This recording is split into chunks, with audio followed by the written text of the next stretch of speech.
이 땅을 살아가면서 가장 큰 충격은 믿었던 사람에게 당하는 배신일 것입니다. 그래서 우리가 이렇게 얘기합니다. 믿는 도끼에 발등 찍힌다. 왜 믿는 도끼에 발등 찍힌 것이 그렇게 큰 충격이고 큰 어려움인가? 예상하지 못했기 때문에 그렇습니다. 생각하지 않았던 일이기 때문에 그렇습니다. 그렇기 때문에 더 큰 충격입니다. 그렇기 때문에 더 큰 어려움입니다. 이스라엘 백성이 딱 그런 상황에 놓여 있습니다. 여리고성을 점령하고 저들은 의기양양했습니다. 여리고성이라고 하는 철옹성을 무너뜨리고 저들은 당당했습니다. 자신감이 넘쳤습니다. 문제는 이런 자신감이 영적인 교만이 되었다는 것입니다. 그래서 결국 참담한 실패를 겪게 됩니다. 아이성이라고 하는 작은 성을 정복하는 것, 이것이 너무 쉽다고 판단했습니다.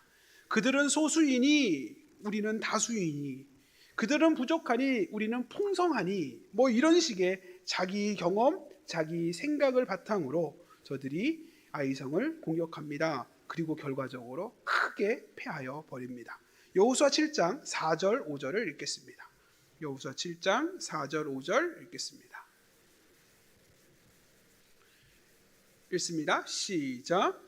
백성 중 3,000명쯤 그리로 올라갔다가 아이 사람 앞에서 도망하니 아이 사람이 그들을 36명쯤 쳐 죽이고 성문 앞에서부터 스바림까지 쫓아가 내려가는 비탈에서 쳤으므로 백성의 마음이 녹아 물같이 된지라. 그렇습니다. 예상하지 못한 패배였습니다. 그러기에 저들은 큰 충격에 사로잡힌 것입니다. 아무것도 경험해 본 적 없습니다. 져본다는 것, 진다는 것 경험해 본 적이 없습니다. 생각해 보지 않았습니다. 그렇기에 이 실패는 저들에게 다가오는 충격은 훨씬 더 컸던 것입니다. 패닉 상태, 공황 상태라 그러죠. 영적으로 저들은 지금 패닉 상태가 되었습니다. 공황 상태가 되었습니다. 영적인 교만함으로 처참하게 실패하고 처참하게 패배하는 상황이 되어버린 것입니다. 우리네 삶이 어쩌면 이럴 때가 있습니다. 영적으로 교만하다가 영적으로 신앙적으로 많이 나태해졌다가 어려움 당할 때 있습니다. 근데 그 어려움이 예상하지 못했기 때문에, 그 어려움이 상상하지 못했기 때문에, 생각하지 못했기 때문에 더 큰 충격으로 다가올 때가 있습니다. 이럴 때 우리 어떻게 해야 됩니까?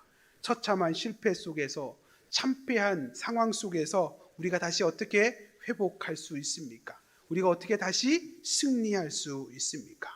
오늘 본문에 아이성의 실패를 딛고 저들이 다시 승리하는 모습을 통해서 우리에게 주시는 영적인 레슨 4가지를 정리해 보도록 하겠습니다. 철저히 실패하고 철저히 무너졌을 때 우리가 다시 일어서는, 그리고 다시 승리의 길을 걸어가는 그 모습, 그것을 통해서 우리가 다시 한번 소망으로 하루하루를, 또 한 주간을 살아가는 믿음의 종들 되시길 축복합니다. 첫 번째, 오늘 아이성의 실패를 통해서 배우는 영적인 메시지 첫 번째는요, 진실한 기도가 회복될 때에 우리의 삶도 회복된다라는 것입니다. 오늘 본문의 아이성의 실패의 가장 근본적인 이유는 저들이 아이성과의 전쟁에 전혀 기도하지 않았다는 것입니다. 하나님께 묻지 않고 저들이 자신들의 경험과 자신들의 판단에 따라 아이성을 정복하겠다고 공격했습니다. 그리고 안타깝게 무너져 내린 겁니다. 철저하게 처참하게 깨어지게 된 것입니다. 그렇습니다. 어떻게 보면 이스라엘 백성에게 있어서 기도하지 않고 싸움을 하여 결과적으로 큰 참패를 경험하게 된 상황에 놓이게 된 것입니다. 신앙생활을 하다 보면 기도를 평소에 잘 하시는 분들이 있습니다. 큰 문제 없어도 잘 하시는 분들이 있습니다. 늘 기도에 준비가 되어 있는 분들이 있습니다. 그거 참 귀한 모습입니다. 하나님께서 지혜로운 모습이라고, 현명한 신앙이라고 칭찬해 주실 것입니다. 반대로 문제 생기면, 어려움 당하면, 어떻게 보면 큰 위기 있으면 그때 매달리는 분들이 있습니다. 그런 분들 좀 안타깝지만 하나님께서 그것도 귀하게 보십니다. 오늘 여호수아가 딱 그런 모습입니다. 평소에 늘 기도하면서 기도로 준비하여서 아이성을 공격했다면 이렇게 실패하지 않았을 텐데, 교만해져서 그냥 자기들 판단에 따라서 그냥 쉽게 3,000명만 올라가면 되지라고 하면서 올라갔다가 크게 패하였습니다. 크게 참패하였습니다. 그래서 혼란과 혼돈과 고통 가운데 있습니다. 그럴 때에 이 위급한 상황에 지도자 여호수아는 하나님께 엎드려 기도합니다. 여호수아 7장 6절을 읽겠습니다. 여호수아 7장 6절입니다. 읽어볼까요? 읽습니다. 시작. 여호수아가 옷을 찢고 이스라엘 장로들과 함께 여호와의 궤 앞에서 땅에 엎드려 머리에 티끌을 뒤집어 쓰고 저물도록 있다가 그렇습니다. 옷을 찢고 마음을 찢고 하나님께 엎드려 기도합니다. 하나님께 하소연하고 있습니다. 기도가 중요한 이유는 다른 것이 아닙니다. 기도에 해답이 있기 때문에 그렇습니다. 그렇습니다. 기도의 중요성, 하나님이 기도하는 우리에게 길을 보여주신다는 것입니다. 하나님께서 기도하는 하나님의 자녀들에게 일어설 수 있는 길, 다시 걸어가야 될 길을 보여주신다라는 것입니다. 병이 나서 병원에 갔습니다. 그런데 병원 가서 가장 큰 낙심이 되고 가장 큰 좌절이 되고 절망이 되는 때가 언제인가? 다른 것이 아닙니다. 의사 선생님이 이렇게 얘기합니다. 원인을 모르겠습니다. 무엇 때문에 이렇게 되는 건지, 왜 이렇게 몸이 아프시고 이런 증상이 나타나는지 원인을 모르겠습니다. 어떻게 보면 정확하게 진단하지 못하기 때문에 치료가 불분명한 겁니다. 무엇을 치료할지 모르는 겁니다. 어떻게 수술을 해야 될지 모르는 것입니다. 그렇게 되면 환자도 낙심으로, 환자의 가족도 절망하는 상황이 되는 것입니다. 아이성 패배 이후에 이스라엘 백성과 여호수아가 딱 그런 상황입니다. 왜요? 원인을 모르는 겁니다. 이유를 모르겠는 겁니다. 왜 이렇게 처참하게 패배했는지, 왜 이렇게 실패했는지 이유를 모르겠는 것입니다. 뿐만 아니라 처음 겪다 보니까 더 큰 충격입니다. 요단강, 그 어려운 요단강도 건넜습니다. 그 견고한 여리고 성도 무너뜨렸습니다. 그런데 별것 되지 않는 아이성에서 실패한 것을 경험하니, 실패를 경험해보지 않았던 저들에게 큰 충격입니다. 그래서 저들에게 지금 큰 혼란함이 있습니다. 그래서 성경은 그들의 마음이 녹았다 이렇게 이야기하고 있습니다. 지금 저들이 경악하고 고통스러워하는 것, 그들의 마음이 녹은 것 다른 것이 아닙니다. 갈 이유를 모르기 때문에, 원인을 모르기 때문에, 그래서 저들이 길을 잃어버린 것입니다. 더 큰 놀라움과 더 큰 두려움이 있습니다. 바로 하나님이 이미 약속하신 것에 대한 약속이 중단된 것은 아닌지, 하나님이 하신 약속이 멈춰버린 것은 아닌지라고 하는 상황 때문에 저들이 더 큰 혼란에 빠지게 됩니다. 하나님께서 가나안 땅에 들어간 이스라엘 백성에게 이렇게 약속하셨습니다. 여호수아 3장 10절을 읽겠습니다. 여호수아 3장 10절.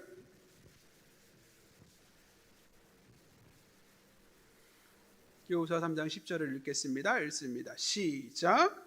또 말하되 살아계신 하나님이 너희 가운데에 계시사 가나안 족속과 헷 족속과 히위 족속과 브리스 족속과 기르가스 족속과 아모리 족속과 여부스 족속을 너희 앞에서 반드시 쫓아내실 줄을 이것으로써 너희가 알리라. 그렇습니다. 살아계신 하나님, 우리와 함께 하신 하나님, 전능하신 하나님, 우리를 구원하신 하나님, 그 아버지 되신 하나님께서 약속하셨어요. 이러한 7 족속을 반드시 쫓아낼 것이다. 반드시 너희가 이기게 할 것이다. 반드시 그들을 쫓아내고 가나안 땅을 정복하게 할 것이다. 이게 하나님의 약속입니다. 그런데 지금 저들이 패했어요. 실패했어요. 저들이 무너졌어요. 저들이 아이성을 무너뜨리지 못했어요. 도리어 큰 참담한 패배에 놓이게 되었어요. 그러니까 저들이 두려운 겁니다. 그러니까 저들이 경악하고 있는 겁니다. 하나님, 살아계신 하나님이면 살아계신 거 아닌 거 아니야? 이런 문제부터 시작해서 하나님에 대한, 하나님 약속에 대한, 하나님 말씀에 대한 의심과 하나님 말씀에 대한, 하나님의 살아계심에 대한 믿음이 흔들리기 시작합니다. 그것을 성경은 그들의 마음이 녹았다 이렇게 이야기합니다. 믿음이 사라지면, 하나님 약속에 대한 신뢰가 사라지면요, 우리 마음이 녹는 겁니다. 여전히 우리의 마음 가운데 염려가 가득하게 되고 공포와 걱정만 남고, 그러면서 우리 마음은 계속 의심하게 되는 겁니다. 우리 마음은 계속 우리의 영혼을 흔들어 버리는 이 의심과 걱정 앞에서 우리가 무너져 내리게 되는 겁니다. 그럴 때 우리 할 일이 뭐라고요? 기도하는 겁니다. 기도하는 겁니다. 기도하는 그 모습이 필요한 겁니다. 놀라운 것은 기도할 때 하나님께서 우리에게 길을 보여주십니다. 그렇습니다. 기도하는 인생에게 하나님께서 보여주십니다. 그 길을 보여주십니다. 기도하는 인생에게 하나님께서 허락하여 주십니다. 나아가야 될 길을 허락하여 주십니다. 기도하는 가정에게 길을 보여주십니다. 기도하는 교회에게 길을 보여주십니다. 기도하는 민족에게 길을 보여주십니다.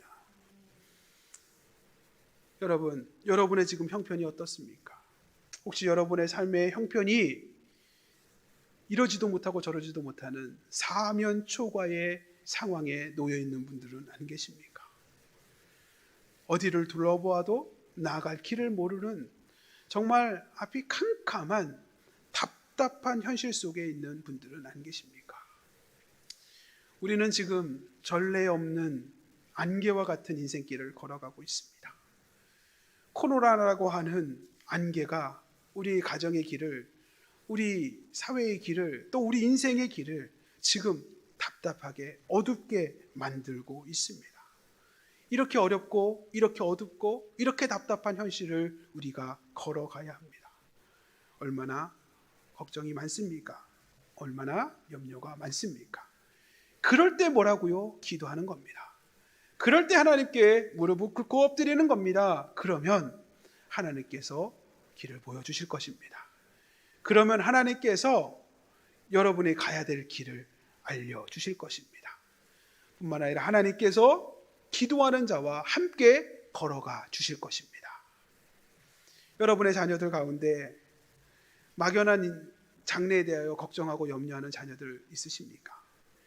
자녀들이 그래서 더 속상해하고 그래서 더 답답해하고 그래서 자녀들과 함께 이야기하다 보면 자녀들의 마음이 전해져서 부모님의 마음 역시 고통스러운 그런 부모님들은 안 계십니까? 그럴 때 그런 자녀 붙들고 기도하십시오. 답답한 장래, 답답한 미래로 고통하는 자녀들의 손을 붙들고 함께 기도하십시오. 그러면 하나님이 보여주실 것입니다. 자녀들의 걸어갈 길을 보여주실 것입니다. 가족들이 나아가야 될 길을 보여주실 것입니다.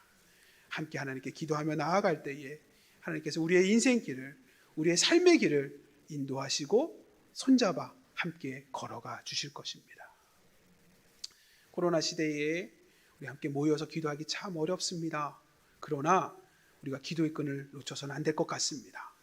10월 26일부터 우리가 그래서 특별 새벽 기도회로 우리가 함께 기도하고자 합니다. 여러분, 새벽에도 오시는 하나님을 기대하며 함께 기도의 시간에 함께 무릎을 꿇고 기도하는 귀한 시간 되었으면 좋겠습니다. 야고보서 5장 13절로 16절까지 말씀 함께 읽겠습니다. 야고보서 5장 13절로 16절 우리 함께 말씀 보겠습니다. 읽습니다. 야고보서 5장 13절로 16절 읽습니다. 시작. 너희 중에 고난 당하는 자가 있느냐? 그는 기도할 것이요. 즐거워하는 자가 있느냐? 그는 찬송할지니라. 너희 중에 병든 자가 있느냐? 그는 교회의 장로들을 청할 것이요. 그들은 주의 이름으로 기름을 바르며 그를 위하여 기도할지니라. 믿음의 기도는 병든 자를 구원하리니 주께서 그를 일으키시리라. 혹시 죄를 범하였을지라도 사하심을 받으리라. 그러므로 너희 죄를 서로 고백하며 병이 낫기를 위하여 서로 기도하라. 의인의 간구는 역사하는 힘이 큼이니라. 한 주간 우리 이 말씀을 함께 묵상하며 한 주간 사셨으면 좋겠습니다. 너희 중에 고난 당하는 자가 있느냐? 너희 중에 환난 당한 자가 있느냐? 너희 중에 답답한 자가 있느냐? 하나님께 기도할 것이다. 뿐만 아니라 말씀하십니다. 너희가 서로 기도하라. 의인의 기도는 하나님의 자녀의 기도는 역사하는 힘이 크다. 이 말씀을 붙들고 한 주간 기도의 자리에 나아가는 저와 여러분 되었으면 좋겠습니다. 저와 여러분이 함께 기도하여 실패를 극복하고 다시금 승리의 길, 믿음의 길 걸어가는 저와 여러분 되시길 주님으로 축복하겠습니다. 두 번째 오늘 말씀을 통해서 배우는 영적인 메시지는요, 한 사람의 영향력이 너무 크고 소중하다는 사실을 잊지 말아야 합니다. 아이성의 패배, 아이성 실패의 직접적인 이유는 바로 유다 지파의 한 사람 아간이라고 하는 사람의 범죄 때문입니다. 이스라엘이 여리고성을 점령하고 그 성에서 취한 여러 전리품이 있습니다. 근데 하나님께서 그 모든 전리품을 하나님께 바치라 하셨습니다. 근데 아간이라고 하는 한 사람이 이 하나님께 드려진 이 제물을 자기의 유익을 위하여 숨겨버립니다. 그것이 어떻게 보면 아이성 실패의 가장 직접적인 이유입니다. 여호수아 7장 1절을 읽겠습니다. 여호수아 7장 1절 읽겠습니다. 읽습니다. 시작. 이스라엘 자손들이 온전히 바친 물건으로 말미암아 범죄하였으니 이는 유다 지파 세라의 증손 삽디의 손자 갈미의 아들 아간이 온전히 바친 물건을 가졌음이라. 여호와께서 이스라엘 자손들에게 진노하시니라. 그렇습니다. 지금 이 아간이라고 하는 한 사람의 죄 때문에 지금 이스라엘 민족 전체가 처음으로 겪는 패배, 처음으로 겪는 어려움, 처음으로 겪는 혼란함을 지금 당하고 있습니다. 그렇습니다. 죄는 이렇게 무서운 겁니다.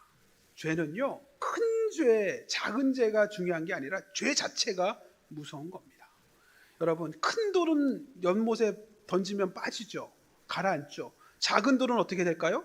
작은 돌도 빠지는 겁니다. 죄는요, 동일합니다. 크든 작든 하나님 앞에서 그것은 큰 문제인 것입니다. 더 큰 문제가 있습니다. 한 사람이 범죄한 것이 그 죄의 영향력이 그 공동체 전체에 영향을 미칠 수 있다는 것입니다.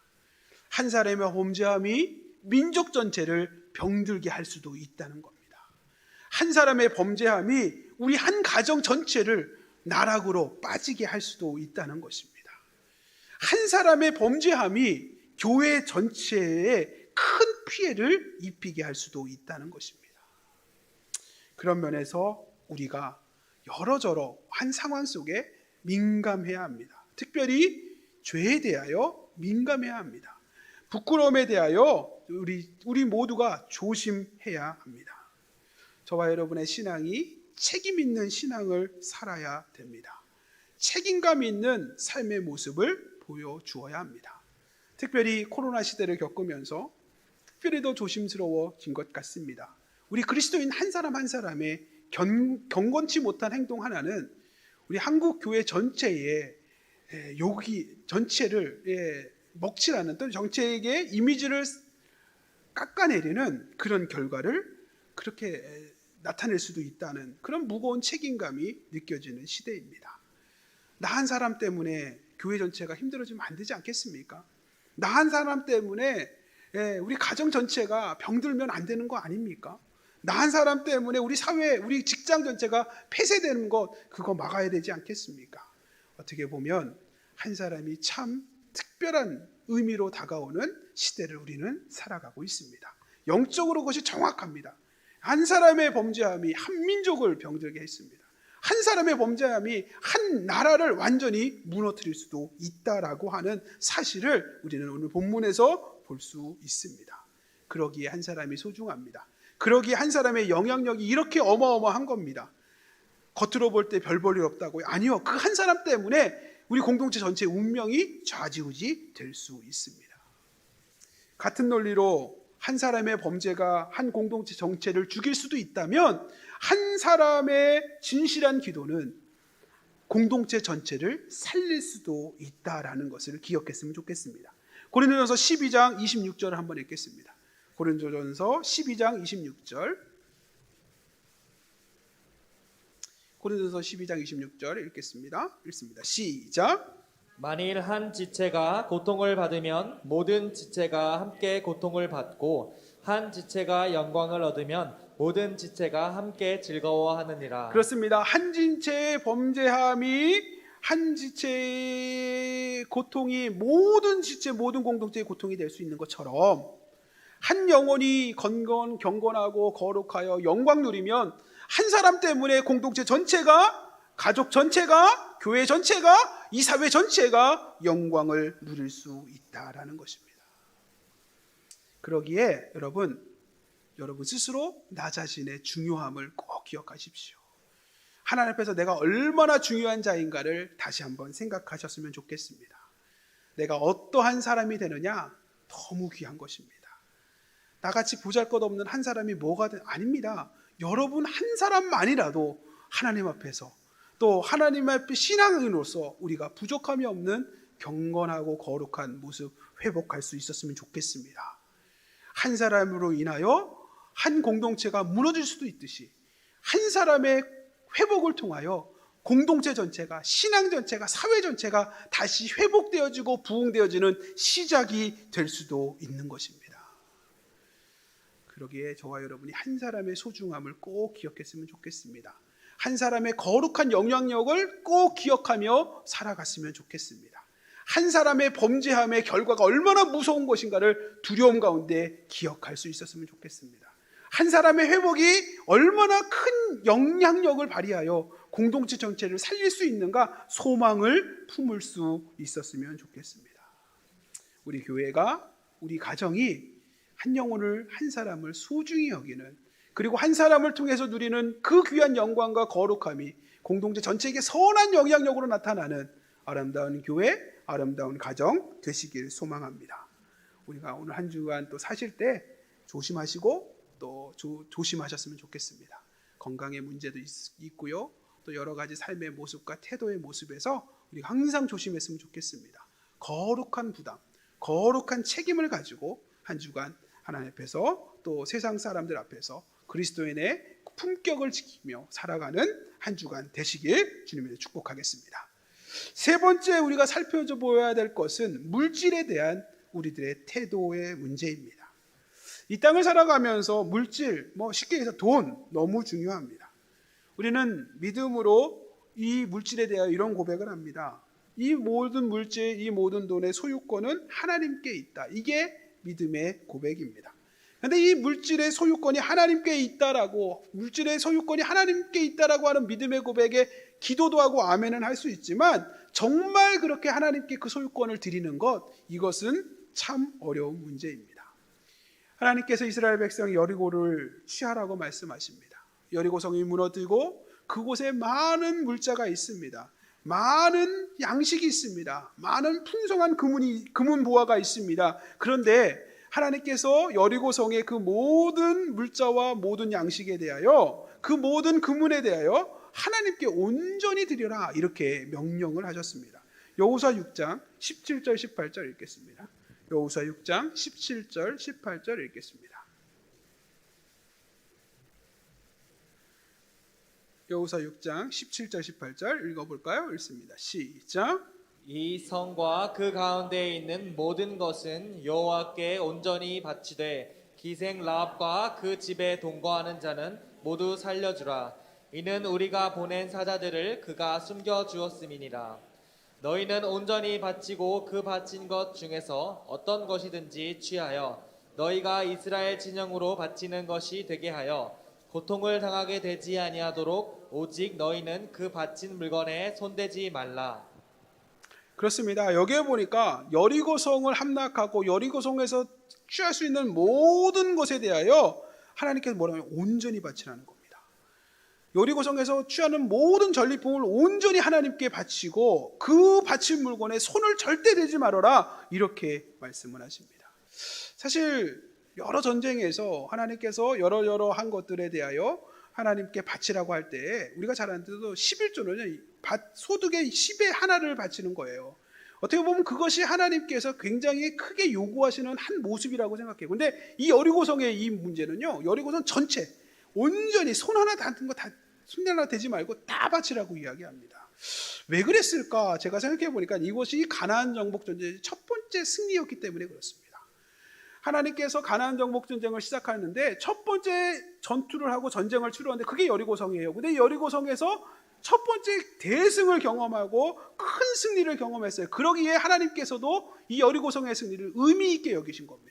첫 번째 승리를 의미 있게 여기신 겁니다. 그래서 그 승리를 얻은 모든 전리품을 하나님께 온전하게 바치라고 이렇게 말씀하신 겁니다.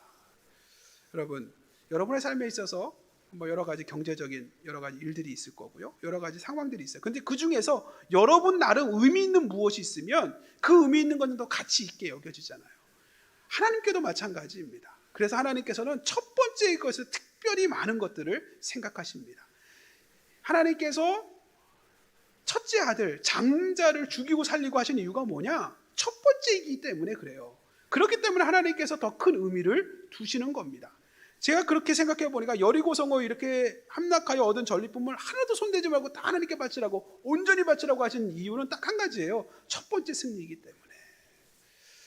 제가 아는 집사님이 청년 시절에 첫 직장에 취업을 했습니다. 그리고 취업하여 첫 번째 받은 월급을 받았는데, 이 집사님이 청년 시절이니까요, 결혼하기 전에 그거를 다 하나님께 바치더라고요. 왜? 하나님, 내가 공부하고 해가지고 준비해서 직장에 들어가서 첫 번째 내가 받은 내 소득입니다. 그런데 이것이 하나님, 첫 번째 내가 얻은 이 소득을 하나님께 감사함으로 드립니다. 이런 마음으로 첫 직장의 헌금을 월급을 다 하나님께 드리는 그런 자매를 본 적이 있습니다.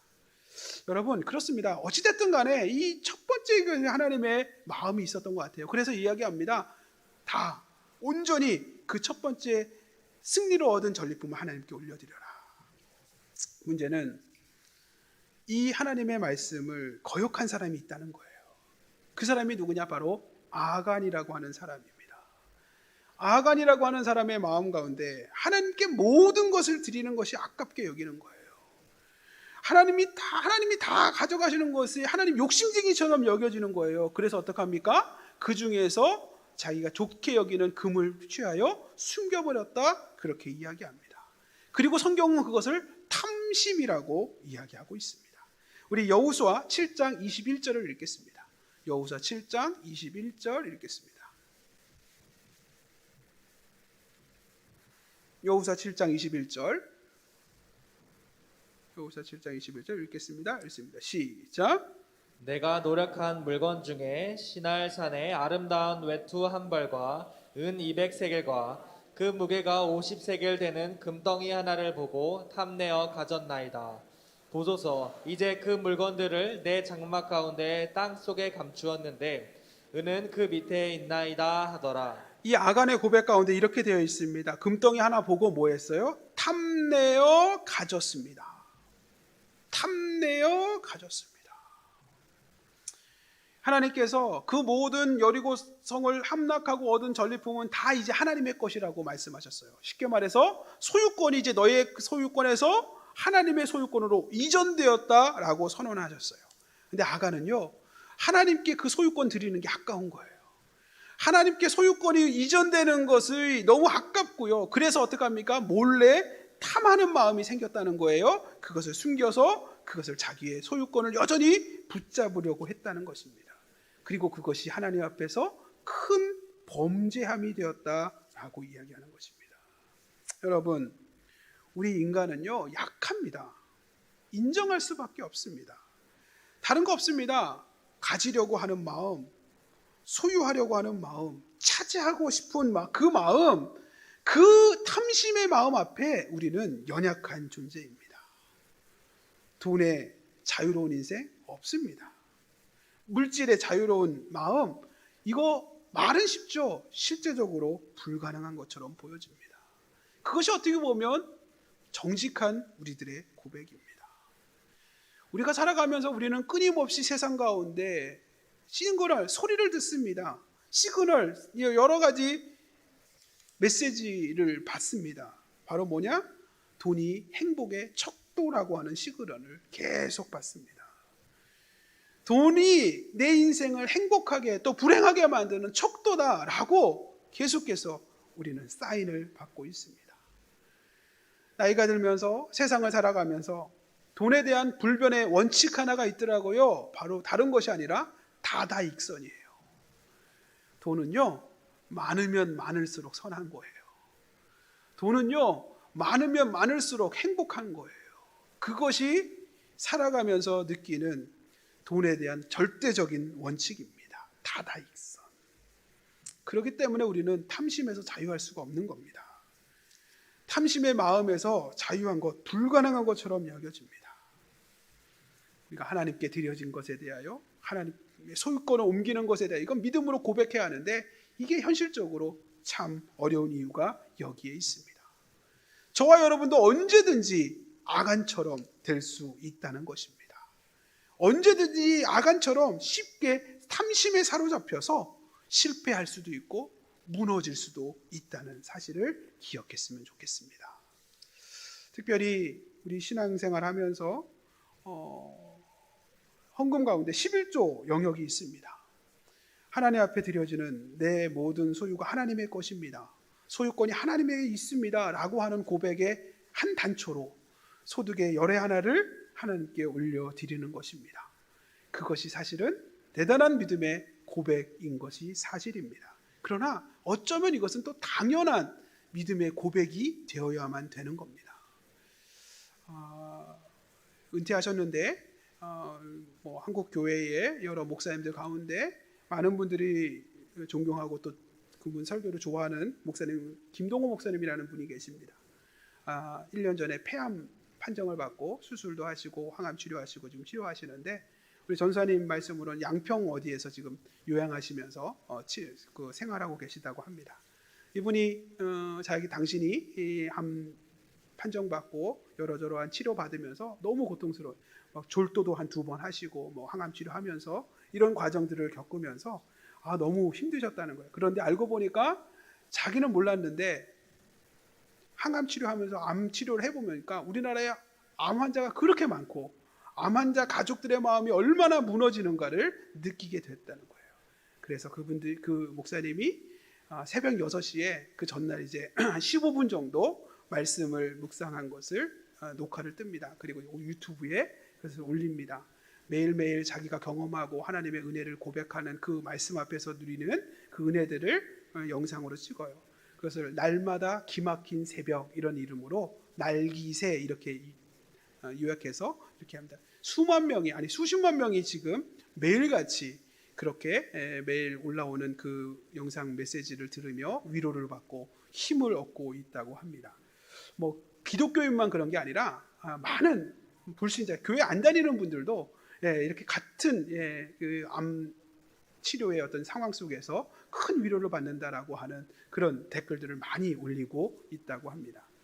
이 김동호 목사님이 건강하셨을 때 또 은퇴하시기 전에 CBS에서 하는 성경학당에서 강의하시면서 이렇게 이야기하신 적이 있습니다.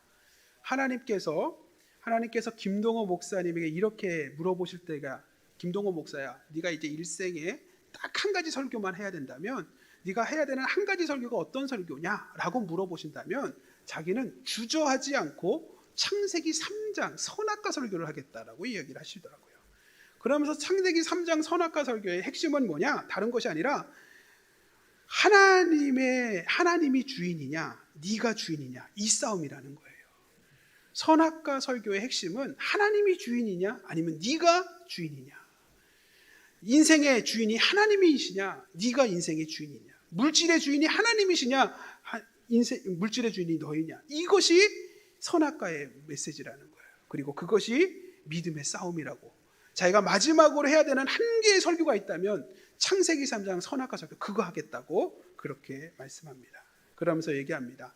하나님이 주인인 삶 뿐만 아니라 내 지갑에 내가 주인이 아니라 하나님이 주인된 지갑 그것도 믿음이라는 거예요. 의미가 있다고 생각합니다. 우리는 여전히 앞으로 살아가는 시간 동안 많은 유혹이 있을 겁니다. 특히 물질적인 부분에 있어서 돈의 문제에 있어서 계속해서 유혹이 있을 것입니다. 끊임없이 우리 안에 탐심, 욕심이 생길 겁니다. 그 문제에 대해서 우리가 함께 하나님께 내려놨으면 좋겠습니다. 하나님, 제가 언제고 아간이 될 수 있습니다. 제가 언제고 아간과 같은 마음이 아간의 유혹이 내 삶을 유혹할 수 있습니다. 부족한 자, 연약한 자를 불쌍히 여겨주시고 힘을 주십시오. 하나님 앞에 다시 하나님의 모든 것이 있습니다 라고 고백하는 믿음의 결단이 있게 하여 주옵소서. 하나님이 주인된 삶 살게 하여 주옵소서. 기도하는 저와 여러분 되시길 주님의 축복하겠습니다. 네 번째 마지막으로 오늘 말씀을 통해서 누리는 영적인 레슨이 있습니다. 그것은요 기회가 주어졌을 때 회개해야 한다는 것입니다. 오늘 본문을 보면서 아간이라고 하는 사람이 죄인인 것, 또 원인인 것, 범죄자인 것이 증명되는 과정을 성경은 아주 소상하게 기록하고 있습니다. 여호수아 7장 16절, 17절을 읽겠습니다. 여호수아 7장 16절, 17절을 읽겠습니다. 읽습니다. 시작. 이에 여호수아가 아침 일찍이 일어나서 이스라엘을 그의 지파대로 가까이 나오게 하였더니 유다 지파가 뽑혔고 유다 족속을 가까이 나오게 하였더니 세라 족속이 뽑혔고 세라 족속의 각 남자를 가까이 나오게 하였더니 삽디가 뽑혔고. 그렇습니다. 지금 이 아간이라고 하는 사람이 범죄한 것을 결정하는데 아간이 죄인 범죄자인 것이 이렇게 증명되는데 이런 단계를 거쳤다는 거예요. 12지파의 사람들이 모여서 뽑아요. 그랬더니 유다 지파가 뽑힙니다. 유다 지파 쓰는 사람들 가운데 여러 가족들 있죠? 뽑았어요. 그러니까 세라 가족이 뽑힙니다. 세라 가족 가운데 또 사람을 뽑았어요. 그러니까 삽디라고 하는 가문이 뽑혔어요. 그리고 삽디의 가문 손자인 아간이 결정되었다. 이렇게 성경은 기록하고 있습니다. 근데 생각해 보면요, 하나님께서 이미 아셨잖아요. 아간이라고 하는 사람이 범죄한 거 아셨잖아요. 그런데 왜 이런 여러저러한 결차를 통해서 복잡한 과정을 통해서 아간이 범죄자인 것을 뽑혀지게끔 하셨을까? 왜 이런 여러 단계를 통해서 아간이 뽑히는 이런 것들을 허락하셨을까? 저는 생각해 보는 게 이거예요. 아간에게 하나님께서 기회를 주셨다는 겁니다. 죄에 대하여서 남편도 모르고 아내도 모르는 죄가 있어요. 나만 아는 죄가 있어요. 그리고 하나님만이 아시는 죄가 있어요. 나는 그 죄를 알아요. 그런데 아간도 알았을 겁니다. 자기가 문제인 것은 자기 죄에 대하여서. 그런데 하나님께서 12지파를 앞에 세우더니 제비를 뽑게 했어요. 그랬더니 유다 지파가 뽑히는 거예요. 자기의 지파가 뽑히는 거예요. 유다 지파를 모아놓고 또 제비를 뽑게 합니다. 그랬더니 세라 족속이 뽑히는 겁니다. 자기가 속한 세라 족속이 뽑힙니다. 그때 깨달았겠죠. 아, 하나님 아시는구나. 하나님이 내가 죄진 것을 숨기신 그 탐심에 의해서 금을 숨긴 것을 아시는구나. 이런 단계가 하나하나 갈 때마다 아간은 깨달았을 겁니다. 하나님 정확하게 나를 아시는구나. 그러면 어떻게 해야 됩니까? 다른 거 없습니다. 회개하는 겁니다. 절차가 한 단계, 두 단계 넘어갈 때 자기인 것이 확실하다는 걸 하나님이 아신다는 걸 알게 되었다면 그가 해야 될 일은요, 바로 무릎을 꿇고 엎드리는 겁니다. 하나님, 내가 잘못했습니다. 내가 죄인입니다. 내가 하나님 앞에 탐심으로 욕심을 부렸습니다. 물질적인 죄를 범하였습니다. 그렇게 회개하였다면, 그렇게 그가 회개하여 하나님께 엎드렸다면 전 장담합니다. 하나님은 아간 살려주셨습니다. 아간이라고 하는 이 사람의 그 죄를 용서하시고 그 생명을 살려주실 것입니다. 왜요? 하나님 약속하셨거든요. 네가 아무리 흉악한 죄, 아무리 더러운 죄를 지었다 할지라도 회개하는 자에게, 하나님 앞에 엎드려 회개하는 자에게 뭐예요? 양털같이 시게 해주시겠다. 그렇습니다.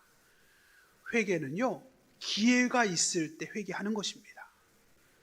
저와 여러분이 아직 기회가 있을 때 하나님 앞에 자복하고 회개하고 끊어내고 돌이키면 되는 겁니다. 다윗이라고 하는 사람 있죠? 그는 한 여인을 사랑했습니다. 문제는 이 여인이 다른 남자의 아내예요. 그런 여인을 사랑하면 안 되는 겁니다. 그래서 음행의 죄를 지었습니다. 그리고 그 음행의 죄도 큰데 음행의 죄를 덮기 위해서 그 여인의 그 남편을 살인교사하여 죽이는 살인죄를 덮어하여 지어버립니다. 아간의 죄와 다윗의 죄를 비교했을 때 누가 더 크냐, 누가 더 작냐? 아닙니다. 죄입니다.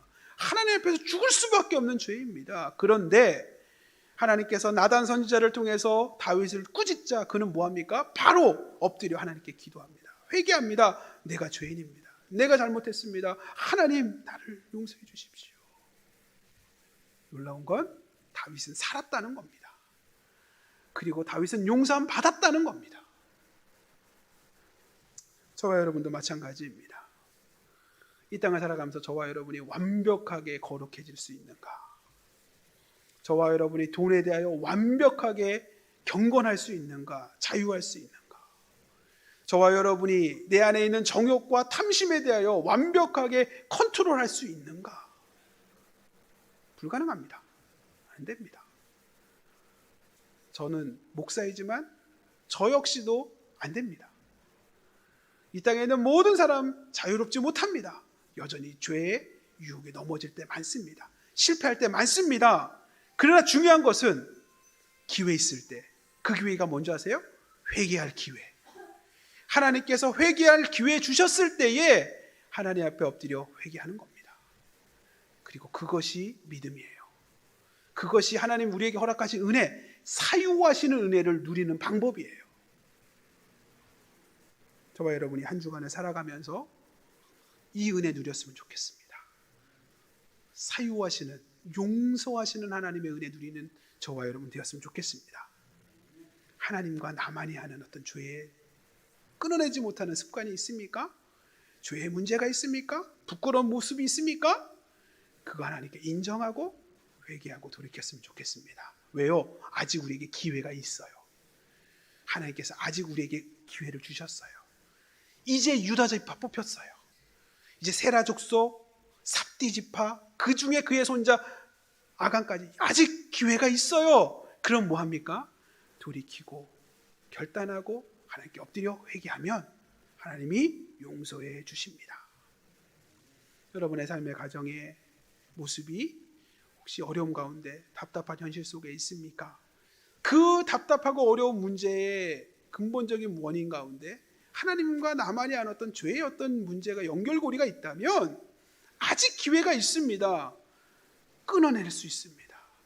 회개하면 용서하십니다.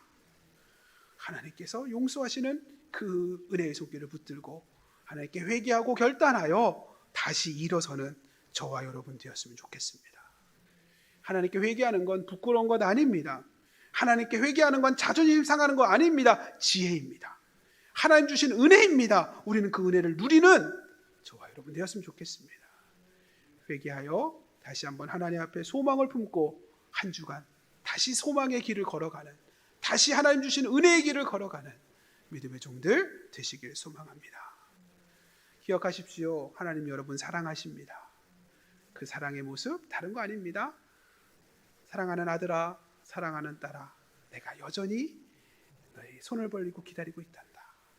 엎드려 기도하고 회개하고 하나님의 뜻 앞에 순종하면 다시 한번 우리를 일으켜 세워주실 것입니다. 처절한 실패, 처절한 패배 안에서 낙심하고 좌절하고 있는 저와 여러분을 다시 일으켜 세우시고 길을 보여주실 것입니다. 그리고 그 길을 함께 걸어가 주실 것입니다. 오늘 말씀을 기억하며 이 시간 함께 찬양하며 나아갔으면 좋겠습니다. 주의 사랑을 고백하며 그 사랑 얼마나 함께 찬양하며 나아갑시다.